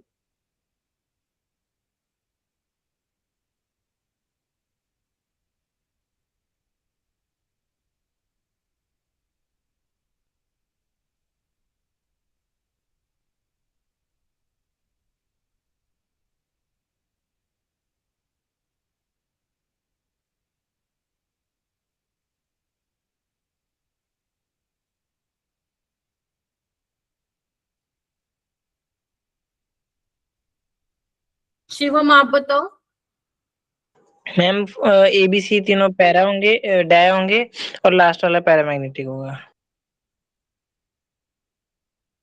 ABC तो ऑप्शन में ही नहीं है। नितिका आप बताओ। मैम AB डायमैग्नेटिक आ रहा है, BB और CB, बस D पैरा आ रहा है। ए कैसे डायमैग्नेटिक आ रहा है भाई? MN MN पॉजिटिव 3 होगा ना, तो हाँ तो 3D4 होगा। D4 है ना, SFL है तो T2G में 1 2 3 4, यहाँ पे तो 2 अनपेयर्ड इलेक्ट्रॉन होंगे, तो ये तो पैरा है, ये डाया है। मैम CN पेयरिंग करा देगा। पेयरिंग नहीं होगी मैम। CN में स्ट्रॉन्ग फील्ड वो है। नहीं हुई पेयरिंग, यही तो इतने टाइम से समझा रही थी, कम से कम मैंने तीसरी बार दिया एग्जाम्पल। पीबीटी में जब मैंने आप लोगों को ये कॉम्प्लेक्स बताया था, भूल गए तुम? यहाँ पे तो CFT में क्लियर ही हो गया तुम्हें, 1 2 3 4 यहीं पे ही आएगा, अब तुम इसको थोड़ी ना पेयरिंग करा दोगे। और जब मैंने VBT में पढ़ाया था 1 2 3 4, मैंने कहा था ये पेयरिंग करवा देना, करवा दी थी तुम लोगों ने। इस कॉम्प्लेक्स पे स्टार मार्क करो सबसे पहले, मुझे पता है गलती करोगे तुम, लगाओ स्टार मार्क। ठीक है, तो तुमने पेयरिंग करवा दी इसको, ध्यान से देखो। अब मेरे पेयरिंग करवाते ही मुझे एक पेयर करवाते ही मुझे 2 D खाली मिल गए, तो मैं क्यों कराऊंगी भाई इसको पेयरिंग?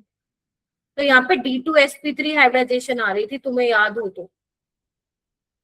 और ये बात बीबीटी तो बहुत लिमिटेशन थी उसके, तो कुछ कुछ कर रहा था वो, लेकिन जब हमने सीएफटी पढ़ी तो ये बात तो क्लियर हो गई ना कि 2 ही अनपेयर्ड आएंगे, बिकॉज ऐसे ही तो आप फिल करते हो ना, यस और नो। T2G में ऐसे ही फिल करते हो ना आप। अगर D4 आपका स्ट्रॉन्ग फिल लिगेंड है तो सिंगल सिंगल भरोगे 1 2 3, फिर पेयरिंग कराओगे। तो यहां से देख लो। तो अगर तुम्हें मान लो ये पूछना आ गया कि पैरा है या डाया है, तो आप सीएफटी से कर सकते हो। बट अगर हाइब्रिडाइजेशन का पूछा तो आप बीबीटी से करना पड़ेगा, ये पैरा होगा। ये मैंने स्पेशल केस में भी बताया था तुम। तो यानी कि आंसर इसका बी और सी आएगा। सभी बच्चे, ये वाला जो कंपाउंड है एनसीईआरटी में भी है, बिकॉज तभी मैं कह रही हूँ इस पे स्टार मार्क करो। यहाँ पे आधे से ज्यादा जनता को लगती है कि यहाँ पे एक भी अनपेयर्ड इलेक्ट्रॉन नहीं होगा, बट एक्चुअली में यहाँ पे 2 अनपेयर्ड इलेक्ट्रॉन होते हैं। क्लियर है? स्टार मार्क करेंगे सभी इसको, ताकि जब जब रिवाइज करो याद आए। चलो नेक्स्ट क्वेश्चन। ये वैसे मैं करा चुकी हूँ, अभी ऊपर कराया था मैंने मैच द फॉलोइंग में। चलो दोबारा कर लो तुम।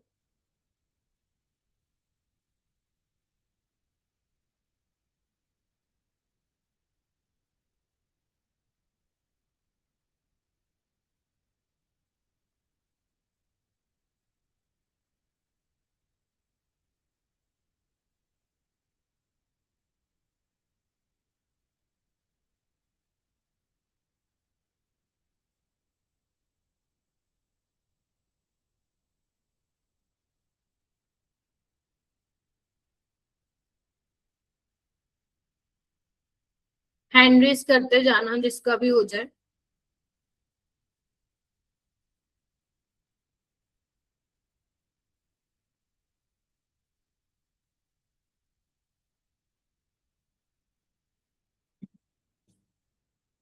किसी का नहीं हुआ है भाई? ये क्या हो गया? ये मेरा नेटवर्क गया? नहीं, नेटवर्क तो है मेरा। अभी तो कराया ये क्वेश्चन, जस्ट अभी 5 मिनट पहले।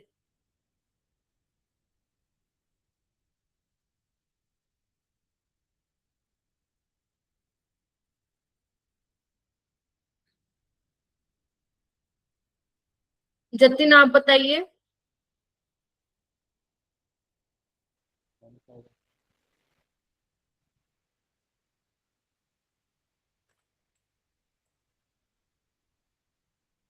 जतिन आपसे पूछ रही हूँ, कौन सा ऑप्शन सही है? थर्ड? ठीक है, थर्ड ज्यादा होगा क्या? अरे स्प्लिटिंग सबसे ज्यादा किसकी होगी देखना, सी वाले की नहीं होगी क्या? Yes ma'am. फिर बी वाले की, फिर ए वाले की, फिर डी वाले की। स्ट्रॉन्ग फिल लिगेंड सबसे ज्यादा CN है, फिर अमोनिया है, फिर वाटर है, फिर Cl है। तो अगर स्प्लिटिंग का ये ऑर्डर है, वेवलेंथ का इससे उल्टा हो जाएगा, तो सी वाला सबसे पीछे आएगा। एक ही ऑप्शन है मेरे पास, ए आएगा बच्चों। आज पढ़ना ये चीजें जो मैंने बोली है ना, फिर असाइनमेंट करना। चलो आगे चलते हैं। एक बार स्क्वायर प्लानर में हम देख लेते हैं फटाफट क्या होता है। देखो स्क्वायर प्लानर में ना कुछ इस तरीके से स्प्लिटिंग होती है। मैं इस पे आती हूँ, पहले तो ये देखते हैं। ये आपको दिख रहा है सबको? ये जो डायग्राम है ये परफेक्ट ऑक्टाहेड्रल का आपको दिख रहा होगा, ठीक है, जहां पे सभी बोन लेंथ बराबर हैं। ये मेटल है बीच में, ये लिगेंड्स दिखा रखे हैं। ये आप देख रहे हो, ये दोनों ही डिस्टोर्टेड ऑक्टाहेड्रल है। डिस्टोर्टेड मतलब बोन लेंथ बराबर नहीं है। अगर आप सेकंड वाले में देखोगे तो क्या किया है, नहीं एक सेकेंड, जो सेकंड वाला है दैट इज डिस्टोर्टेड ऑक्टाहेड्रल। क्यों? क्योंकि यहाँ पे अगर आप ध्यान से देखोगे तो जेड वाली एक्सिस वाले, जो जेड एक्सिस पे है उसको हमने खींचा हुआ है। ध्यान से देखो, उसको हमने खींचा हुआ, इसको हम बोलते हैं इलोंगेशन। और यहाँ पे क्या किया, यहाँ पे जेड एक्सिस पे जो लिगेंड है इनको हटा ही दिया। कैसे? सब सुनो ध्यान से मैं क्या बोल रही हूँ। परफेक्ट ऑक्टाहेड्रल में सभी की बॉन्ड लेंथ बराबर है। अब हमने क्या किया, जेड एक्सिस पे जो लिगेंड्स है उसको खींचा और एक टाइम पे उनको रिमूव कर दिया। तो when you remove ligands on z axis it will convert into square planar complexes, yes or no? ऐसा ही होता है square planar, राइट? तो मैं ये समझाने के लिए कर रही हूँ कि पहले परफेक्ट ऑक्टाहेड्रल था, फिर तुमने थोड़ा उसको लंबा खींचा और फिर तुमने z एक्सिस पे जो लिगेंड्स है रिमूव कर दिए। एक बात बताओ, अब तुमने z एक्सिस से लिगेंड्स को रिमूव कर दिया तो इसका मतलब जो z एक्सिस पे मेटल के d ऑर्बिटल थे इलेक्ट्रॉन, उनको तो लिगेंड सब रिपेल ही नहीं कर पाएंगे, यस और नो? और अगर रिपेल नहीं कर पाएंगे तो अब उनकी एनर्जी ऊपर नहीं जाएगी, यस और नो? क्योंकि याद करो जो हमारे dx square dash y square और dz स्क्वायर थे, उनको ऑक्टाहेड्रल में लिगेंड्स बहुत डायरेक्टली अप्रोच कर पा रहे थे। तो अगर तुम z एक्सिस पे जो लिगेंड्स है वही तुमने हटा दिए तो भाई वो कैसे करेंगे, राइट? तो वो रिपल्शन नहीं करेंगे। तो अगर तुम ध्यान से देखो मेरा बेटा, जो पहले वाला डायग्राम है वो ऑक्टाहेड्रल के लिए है, याद करो T2G नीचे आता है, EG ऊपर आता है, हाँ या ना, यस और नो? और दूसरे वाले में तुमने क्या किया, z एक्सिस पे जो लिगेंड्स है उनको दूर ले गए तो इसका मतलब z वाले कम रिपल्शन खाएंगे, इधर आओ। तो इन तीनों की भी अब स्प्लिटिंग हो जाएगी, क्योंकि अब z वाले कम रिपल्शन खा रहे हैं तो उसकी एनर्जी देखो नीचे आ गई। Are you getting my point? और ये दोनों भी अब स्प्लिट मारेंगे क्योंकि z वाले कम रिपल्शन खा रहे हैं तो उनकी एनर्जी नीचे हो गई। Getting my point? ठीक है। When you move second to third, मतलब अब तुमने क्या किया, z पे जो लिगेंड्स है वही हटा दिए, तो dx square dash y square, तो इसकी एनर्जी और ऊपर चली जाएगी क्योंकि रिपल्शन सबसे ज्यादा खाएंगे अब, और z वाली जो एनर्जी है ये और नीचे चली जाएगी। देखो यहाँ पे चली गई, इतनी नीचे चली गई कि इससे ऊपर dxy की एनर्जी आ गई। क्या सबको दिख रहा है? रट्टा मत मारना, ध्यान से सुनो क्या बोल रही हूँ मैं। और जो ये dxz और dyz है, इनकी एनर्जी क्या हो गई है, यहाँ पे कम हो गई है। यानी कि बात सिंपल सी है कि जब तुम स्क्वायर प्लैनर कॉम्प्लेक्सेस में आओगे तो वहां पे जो xy प्लेन में इलेक्ट्रॉन डेंसिटी होगी, लिगेंड उसको ज्यादा बेटर से अप्रोच कर पाएंगे एज कंपेयर टू z वाले में, राइट? तो बस ऐसे ही तुम्हारा एनर्जी का ऑर्डर क्या बनेगा, सबसे ज्यादा dx square dash y square की एनर्जी होगी, फिर dxy की होगी, फिर dz स्क्वायर की होगी, और उसके बाद आपकी dxy और आपका ये क्या बोलते हैं, सॉरी, dxz और dyz। आया ना? क्या ये आपको ऑर्डर समझ में आया? फिर से समझाऊं क्या मैं? xy वाले ज्यादा रिपल्शन खाएंगे, z वाले कम रिपल्शन खाएंगे। अब आपका सवाल फिर यहाँ पे ये हो सकता है कि मैम इन दोनों में आप कैसे ऑर्डर बता रहे हो? वो इसलिए बता रहे हैं क्योंकि ऑक्टाहेड्रल में dx square dash y square dz square ऊपर आते हैं, तो dx स्क्वायर y स्क्वायर की एनर्जी dxy से तो ज्यादा ही रहेगी, ऐसे ही dz स्क्वायर वाले की एनर्जी dxz और dyz से तो ज्यादा ही रहेगी। This will be your order in case of square planar complexes. हालांकि ये पेपर में आया नहीं है अभी तक और आने के चांसेस भी बहुत कम है। Getting my point? But still आप लोग सिलेबस में है तो आप पढ़ेंगे, एडवांस में पूछ ले तो आपको फिर आना चाहिए। अच्छा, अब ध्यान से देखो, जो ऑक्टाहेड्रल में स्प्लिटिंग है वो ये है, जबकि स्क्वायर प्लैनर में स्प्लिटिंग ये है, हाँ या ना? तो आपको दिख रहा है स्क्वायर प्लैनर में स्प्लिटिंग जो है ऑक्टाहेड्रल से ज्यादा हो रही है। और कितनी होती है लिख सकते हो आप, डेल्टा एसपी जो होता है वो 1.3 टाइम्स ऑफ डेल ओ होता है। तो सबसे ज्यादा स्प्लिटिंग स्क्वायर प्लैनर कॉम्प्लेक्स में, फिर ऑक्टाहेड्रल में, और सबसे लास्ट में टेट्राहेड्रल में। क्लियर है? राइट?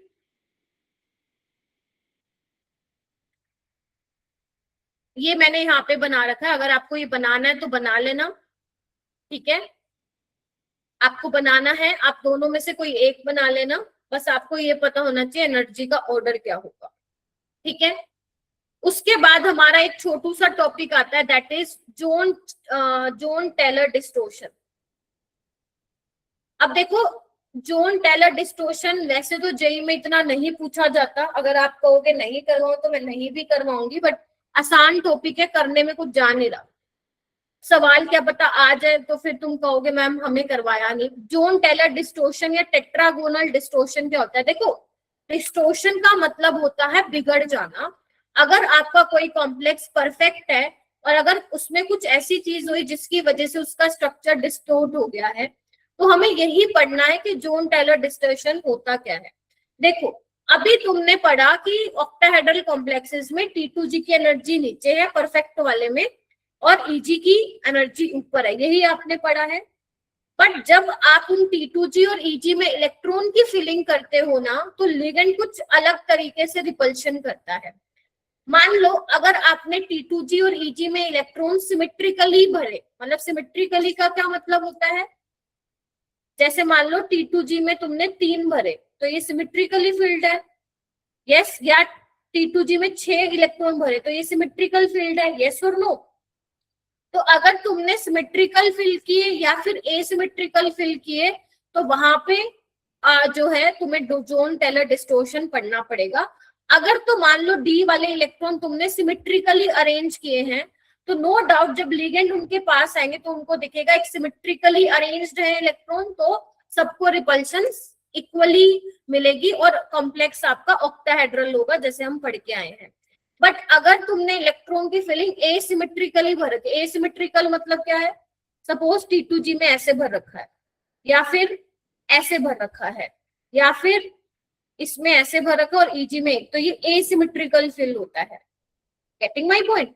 तो अगर एसिमेट्रिकल फिल है तो लिगेंड जहां पे इलेक्ट्रॉन डेंसिटी ज्यादा होगी उन वाले ऑर्बिटल को ज्यादा रिपल्शन देंगे, जहां पे कम होंगे उसको कम रिपल्शन मिलेगी। तो इस वजह से जो आपका परफेक्ट ऑक्टाहेड्रल है वहां पे डिस्टोर्शन देखने को मिलता है, राइट। हो सकता है कि जो XY प्लेन में है वो कंप्रेस हो जाए, हो सकता है Z एक्सिस वाले क्या हो जाए, लंबे हो जाए। बहुत ज्यादा डिटेल में मैं नहीं जाऊंगी इसमें, बस यहाँ पे आपको ध्यान रखना है कि अगर तुमने डी इलेक्ट्रॉन एसिमेट्रिकल फिल किए वहां पे डिस्टोर्शन होगा और जहां पे तुमने नहीं असिमेट्रिकल फिल किया वहां पे डिस्टोर्शन नहीं होगा। जैसे अगर मैं D1 की बात करूं तो D1 में तुम T2G ऐसे भरोगे ना, D2 में तुम T2G में इस तरीके से इलेक्ट्रॉन भरोगे, यस और नो? Yes ma'am. तो मुझे बताओ क्या ये सिमेट्रिकल फील्ड है या एसिमेट्रिकल? मैम एसिमेट्रिकल है, ये भी एसिमेट्रिकल है और ये भी एसिमेट्रिकल है, ठीक है। तुम्हें कहीं भी सिमेट्री नहीं दिख रही, तो यहाँ पे जोन टेलर डिस्टोर्शन होगा, यहाँ पे भी जोन टेलर डिस्टोर्शन होगा। अगर मैं D3 की बात करूं तो मैं यहाँ पे करा के भेजूंगी, जिसको क्लास छोड़ के जाने जाओ। T2G में 3 इलेक्ट्रॉन होंगे और EG में 1, तो अब मुझे बताओ ये सिमेट्रिकल है ना, यस और नो? T2G में 6 आ सकते हैं मैक्सिमम, आधे भरे हुए सिमेट्रिकल है, तो यहाँ पे क्या होगा आपका JTD नहीं होगा। अच्छा D4 में असिमेट्रिकल। हाई स्पिन होगा तो इस तरीके से भरोगे और अगर लो स्पिन होगा तो किस तरीके से भरोगे? तो दोनों में ही क्या होगा, JTD होगा, क्योंकि दोनों में ही एसिमेट्रिकल फिल है। ऐसे ही तुम 5 में कर सकते हो, 6 में कर सकते हो, 7 में कर सकते हो, 8 में कर सकते हो, 9 में कर सकते हो। जैसे तुम खुद करके देखो, D8 का करके देखो, D9 का करके देखो और D10 का। SFL, WFL, SFL, WFL, SFL, WFL। वैसे तो इसमें फर्क ही नहीं लगता, मतलब पड़ता कि तुमने SFL लिया है WFL, इलेक्ट्रॉनिक कॉन्फ़िगरेशन वैसे ही भरोगे।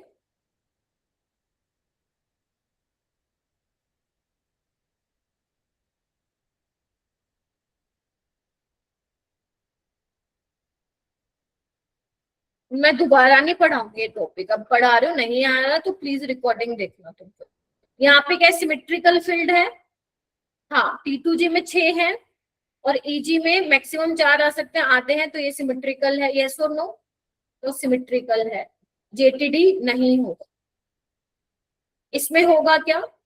यस हाँ मैम। इसमें होगा, और इसमें बहुत स्ट्रोंग होता है जेटीडी, क्योंकि ईजी वाले वैसे ही रिपल्शन ज्यादा खाते हैं और ईजी में ही एसिमेट्रिकल फील्ड है, तो यहाँ पे जेटीडी होगा। स्ट्रोंग होगा वीक होगा ये रहने दो आप लोग करना। D10 में नहीं होगा बिकॉज सिमेट्रिकल फील्ड है। इस तरीके से आप लोगों को पता करना है, कर लोगे? Yes ma'am. राइट। एक बार जब तुम नेक्स्ट क्लास में आओगे मैं दोबारा करा दूंगी तुम्हें, ठीक है, मतलब रिवाइज करा दूंगी, ठीक है। और फिर हम आगे चलेंगे। हमारा एक छोटू सा टॉपिक रह गया कलर ऑफ कॉम्प्लेक्सेस, और उसके बाद हम नेक्स्ट टॉपिक हमारा स्टार्ट करेंगे दैट इज आइसोमेरिज्म, ठीक है। तो कल की क्लास में हम ये करेंगे। आज थोड़ा मैंने ज्यादा टाइम ले लिया, 2 मिनट एक्स्ट्रा ले लिए।